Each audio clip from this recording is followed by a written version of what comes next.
Hey there, gardeners. Did you miss me? It's Mila Fournier here, and it is February, which is not gardening time. It is cold, it is snowy. I think it's maybe not like even above 20 degrees today, so yeah, it's pretty chilly. But that doesn't mean you can't garden. And you're going to say, how is that possible? It's because this is a really great time to practice something called winter sowing. So we're in my kitchen, which is not my garden, but it's close enough for right now. So winter sowing is when you plant your seeds, like you would like when you seed start. You've got some, soil mix, and you've got your seeds, and you kind of mist them down and get them out. Start growing earlier than you would normally, right? But instead of putting them, in a warm windowsill with some grow lights in a black plastic tray, what we're going to do is we're going to do a process called winter sowing. What that means is that we're going to be mimicking Mother Nature. We're going to be saying, okay, so we're going to put our seeds in these kind of mini greenhouses that we're going to make out of gallon containers. And we're going to put them outside, like out there where there's about a foot of snow on the ground. And the reason for that is that we are going to be doing our best to imitate nature. So there's a lot of seeds out there that, and you've seen this plenty, where maybe you've got some old tomato bits that were in your compost and the tomatoes come back and they grow by themselves, they volunteer. Or you've got things like fennel or dill. Maybe there's some flowers that you have like calendulas that just come back in your garden by themselves without you having to do anything. Those are volunteer plants. There are also perennials.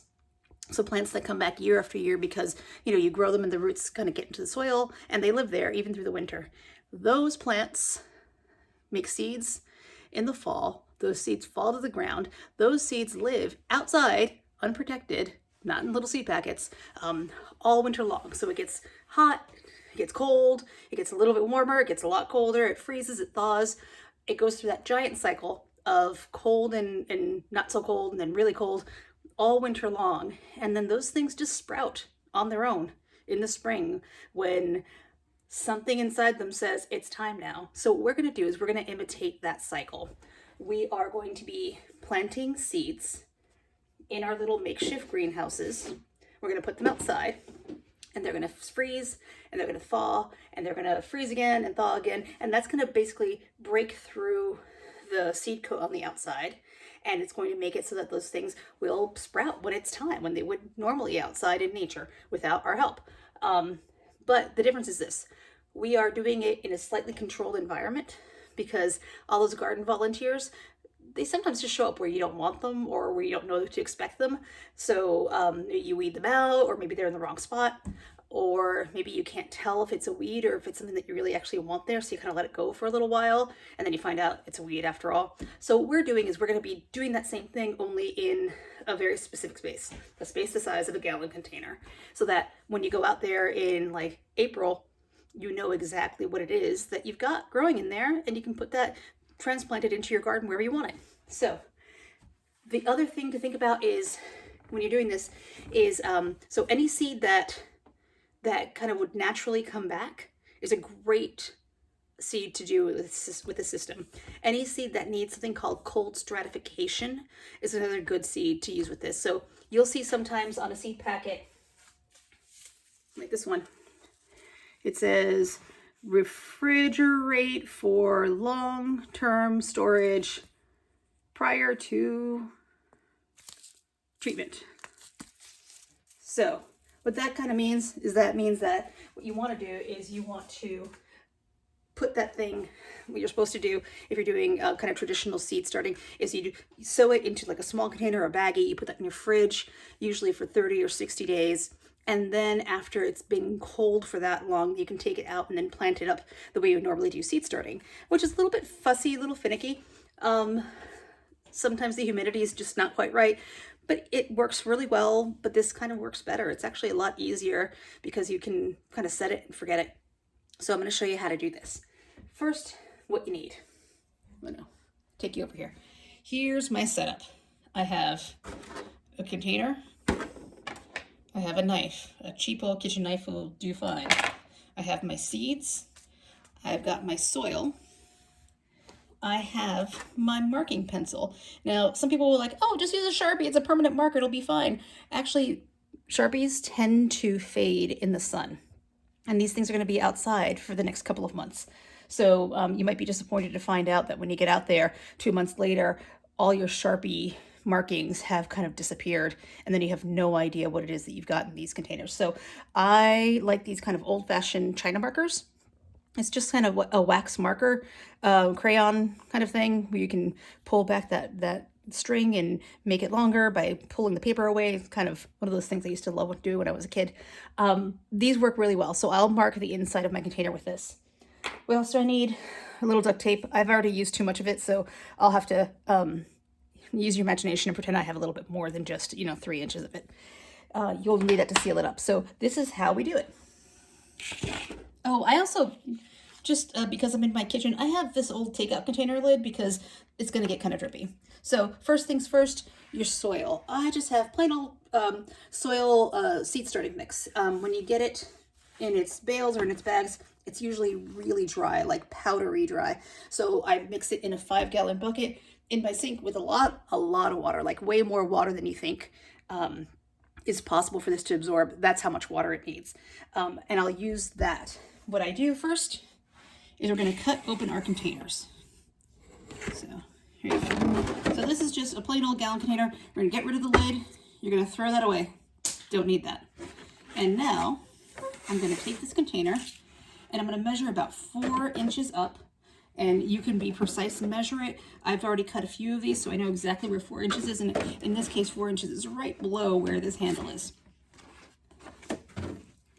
What I'm going to do is I'm going to poke it in. Now, I'm not going to cut from here to here. I'm going to cut from here and then all the way around. And I'm going to leave this piece as connected so it can be like a flat.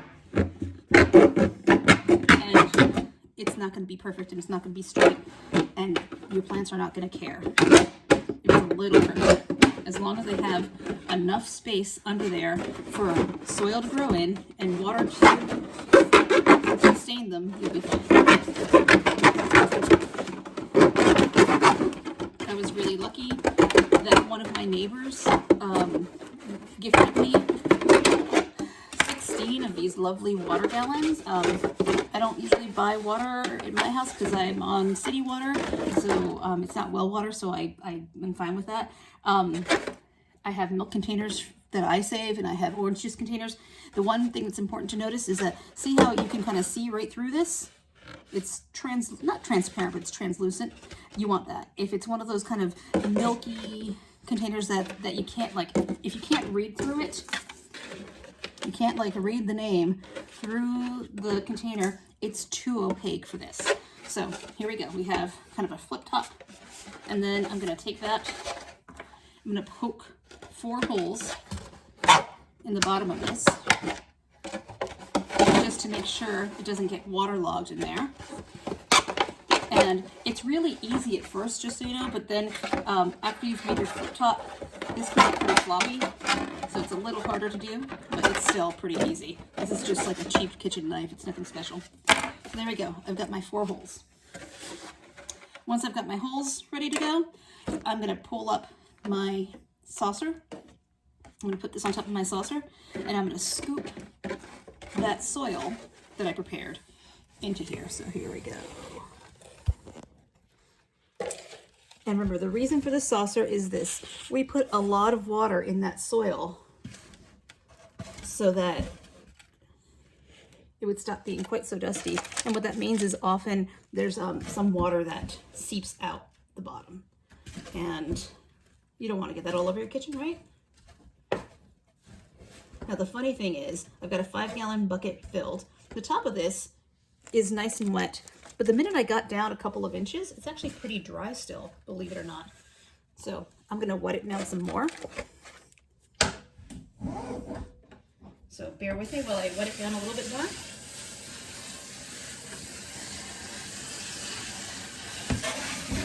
And yeah, don't be afraid to stop and give it more water if you need to, because your plants are going to be very happy to have this be nice and moist. You want it to be like a really like a damp, wet sponge when you're doing this piece. And the thing about these soil mixes is they're really super dry when you buy them. And they're actually what's called hydrophobic at that point, meaning the water will actually just run off of them, off the soil particles there, because they're so dry. So they really have to get a good soaking to be able to really absorb lots of water. But once they absorb the water, they're great at holding the water. You just have to get past that point. So there we go. I filled this to about, like a finger's width of the top. And now it's time for seeds. What you need to do though is make sure you know what seeds you're using and what those seeds might need. So here I have a nice variety. I've got some echinacea that I gathered from a garden, a bunch of different companies that I got seeds from. All of these are seeds that either self-sow, that are biennial, or that are perennial, things that I know will do really well. The one thing, actually pretty much a lot of things can be winter sown. The one thing I'd stay away from is anything that's really a tender annual. So one of the kinds of annuals that really doesn't like wintertime, maybe a tropical, that's what you want to not use. So here we go. I am going to choose, here we go, Cosmos. Cosmos are a really happy annual that I grow in my garden all the time, and Cosmos, they self-sow pretty easily, so I know that these will do well in this situation because seeds will fall down into my garden from the plants that I have, and they'll volunteer the next year. So I know that they will be successful in cold weather.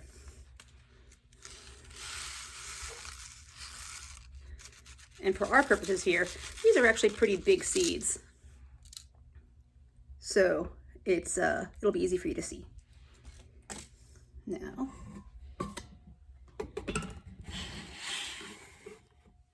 here we go.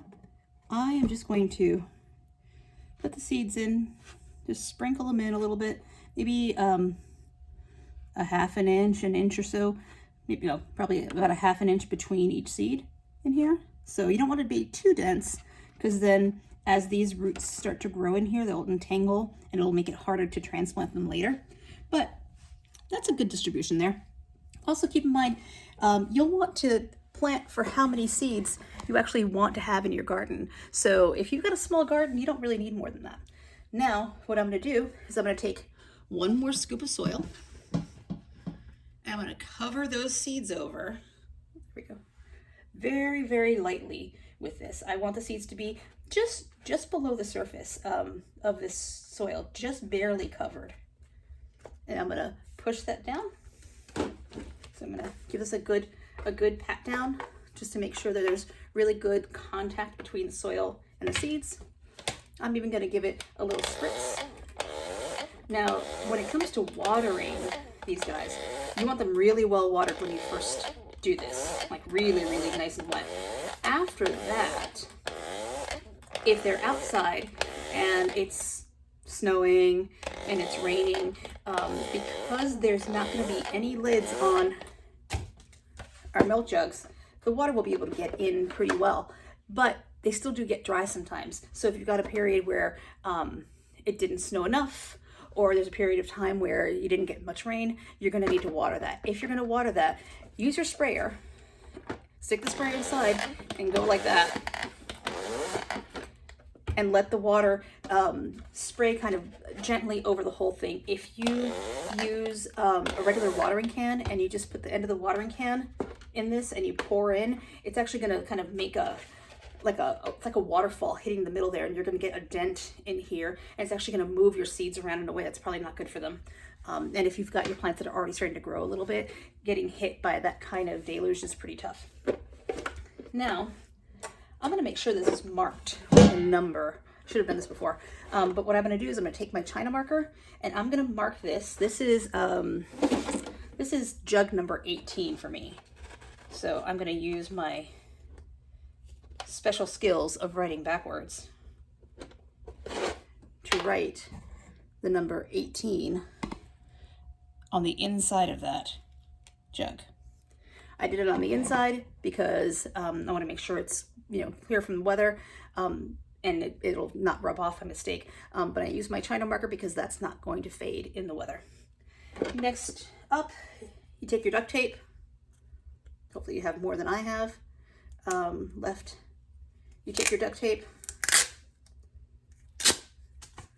and you're gonna duct tape all around and you're gonna close this up. I'm not gonna do this yet because this actually got a little bit wet when I was watering. Your duct tape will not stick to wet stuff. So I'm just gonna put this aside. I'm going to let the water drip out of it a little bit because remember how I showed you that puddle there? I showed you that I put a little tray under there. That's to gather any of the water that drips down because I don't want to have to clean my counter of all that stuff. I'm gonna let this drip. I'm gonna move on to the next one and the next one and the next one and the next one. And today I have enough to do about 20 different sets of seeds. If you don't need as many seeds as I seem to want to have, you could always split this and say do half with one set of seed, half with another kind of seed. As long as they have similar needs in terms of like water and light, you should be okay. One thing I will try to do if I do split up my seeds where they kind of share a container is I try to make sure that my seeds are really different looking. This is not the time where you're going to put, like, say I have two different color cosmos. I have the orangey ones and the pink ones. Well, they look really different when they're blooming. When they're little seedlings, they don't look any different at all. So if I put two different kinds of cosmos in the same container, which, you know, you'd think, oh, well, they're the same kind of thing. Of course, you can put them together. You're not going to be able to tell them apart when they're growing. Because really it's until they start putting out flowers that you can see the color difference. So whenever I do split a container between two plants, I make sure it's two different plants that have a different kind of growing habit, so it's easy to tell what's what. And now I will take this and my other containers that I just threw into this thing. I'm gonna literally sit them out in the snow. I'll take them out of that green container and line them up on the side of my house in the snow and just let them be. And I'll check back maybe if it needs a little bit of watering in about a month or so. I'll check back a month after that, see if it needs a little watering, see if it needs any more attention. If it doesn't rain or snow for a while, I might check out a little bit more frequently. But probably in about April, you're gonna see lots of little tiny plants coming up pretty much without you having to do anything. So this is my favorite lazy gardening way of growing all sorts of seeds for my garden. So I hope you have a good time gardening. If you have any questions, drop them in the comments here, or go online and check out winter sowing. There are so many great resources, videos. There are community groups, Facebook groups, that kind of thing, where you can do winter sowing. So I hope you have fun. I hope you have some good success and happy gardening, even in February.